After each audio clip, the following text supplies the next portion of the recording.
Viral parkir liar tembak harga 20.000 di Senayan, ngaku mahal karena harus setor ke oknum.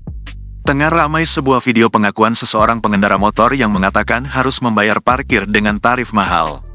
Hal itu kini viral usai diunggah di sosial media, salah satunya akun Instagram @warungjurnalis pada Minggu, tanggal 21 April tahun 2024.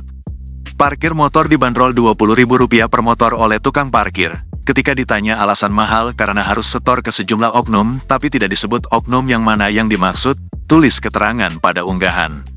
Disebutkan jika lokasi tersebut berada di pinggir Jalan Gerbang Pemuda Senayan, tepatnya di depan Mall Senayan atau di depan Danau Sentani Senayan, Jakarta.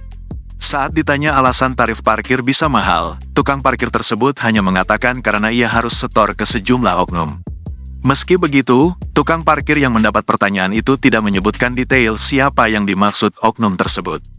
Karena area parkir di dalam gedung penuh dan jauh, akhirnya pengendara motor banyak memilih parkir di pinggir jalan, tulis keterangan unggahan itu lagi. Perekam video mengaku jika saat akan pergi dari lokasi, ia kembali ditanya oleh tukang parkir, apakah sudah membayar parkir apa belum. Sudah Rp20.000, jawab pemotor hingga membuat tukang parkir terdiam. Video yang berdurasi 25 detik ini pun kini ramai ditanggapi oleh warganet. Download Tribun X sekarang, menghadirkan lokal menjadi Indonesia.